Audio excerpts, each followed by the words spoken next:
আচ্ছা ওকে দেখো, অনেকেরই কোশ্চেন থাকে যে ভাইয়া আমাদের তো উইকলি এক্সামে বলো বা ডেইলি এক্সামে দুটো করে চ্যাপ্টার থাকে, অথবা উইকলি এক্সামে মোটামুটি 4 থেকে 5টা বা 7 থেকে 8টা চ্যাপ্টার মাঝে মধ্যে থাকে।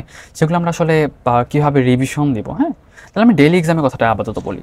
সাপোজ ডেইলি এক্সামের ক্ষেত্রে কিন্তু আমরা একটা ডেইলি এক্সামের আগে অলমোস্ট আমরা 1.5 দিন বা 2 দিন পাই, তাই না?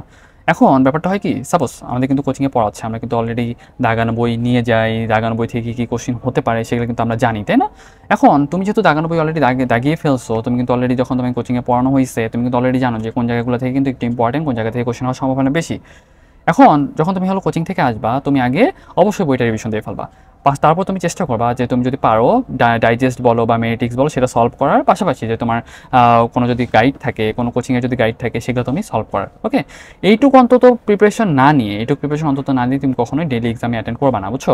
জাস্ট এইটুকু ন্যূনতম একটা প্রিপারেশন নেওয়া উচিত তোমার একটা ডেইলি এক্সামের জন্য। এখন দেখবা কি ডেইলি এক্সামেও তুমি জাস্ট যখন অ্যাটেন্ড করবা, দেখবে যে অনেক কোশ্চেন ভুল হচ্ছে, সেই কোশ্চেনগুলো তুমি সলভ করার চেষ্টা করবা। কেন এটা তুমি ভুল করলে, এটা কি আসলে ভুল করা উচিত ছিল কিনা, সেগুলো তুমি অবশ্যই জাস্টিফাই করবা যে এই জায়গাটা, এই কোশ্চেনটা কোথা থেকে কোশ্চেন করছে, এটা কি আমি আসলেই ভুল করার মতো কোশ্চেন ছিল কিনা, বা এটা আমি আসলেই জানি কিনা।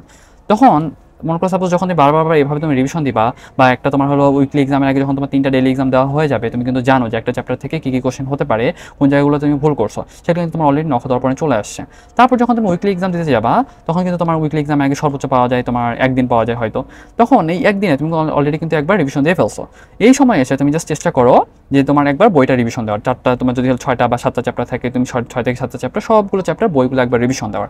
তারপর যদি তোমার হাতে সময় থাকে, তাহলে তুমি হলো ডাইজেস্টে একবার দেখতে পারো যদি সময় থাকে। আর যদি একান্ত সময় না থাকে, তুমি ডাইজেস্টে যেগুলো তুমি ইম্পর্টেন্ট যেগুলো দাগায় রাখছিলে সেগুলো একটু তুমি দেখো। পাশাপাশি তুমি যে হলো তোমার যখন ডেইলি এক্সামের জন্য তোমার কোচিংয়ের সাপ্লিমেন্টারি যে বইগুলো তুমি সলভ করছিলা, সেগুলোর মধ্যে যে ইম্পর্টেন্ট কোশ্চেন যেগুলো তোমার বারবার ভুল হয়েছে, অথবা তুমি ডেইলি এক্সামে ভুল করে আসছো, সেগুলো তুমি যেগুলো দাগায় রাখছিলে সেগুলো তুমি হলো চেষ্টা করে একবার দেখে ফেলার। পাশাপাশি তোমার ইংরেজিকে যে কোশ্চেনগুলো থাকবে সেগুলো তোমার ডাইজেস্ট থেকে পড়ে যাওয়ার, যতটুকু বেস্ট একটা প্রিপারেশন নিয়ে যাওয়া যায় সেটুকু একটা তোমার বেস্ট একটা প্রিপারেশন নিয়ে তুমি উইকলি এক্সামটা অ্যাটেন্ড করার চেষ্টা করবে। দেখবা কি তুমি যদি এইভাবে বারবার তুমি সবগুলো উইকলি দেওয়ার চেষ্টা করো, বা সবগুলো ডেইলি এক্সামগুলো তুমি দিতে পারো, দেখবা কি ভালো একটা প্রিপারেশন হয়ে যাচ্ছে। ওকে, শুরুর দিকে একটু টাফ হবে, কিন্তু আস্তে আস্তে তুমি যে অভ্যস্ত হয়ে যাও, তাহলে দেখবা যে এই ব্যাপারটা কিন্তু তোমার একটা সময় এসে খুব একটা প্যারাদায়ক মনে হবে না। ওকে, যাই হোক, আই থিঙ্ক তোমাদের ব্যাপারটা আমি ক্লিয়ার করতে পারছি। যদি আর কারো যদি কোনো কোশ্চেন থাকে অবশ্যই জানাবো আমাকে।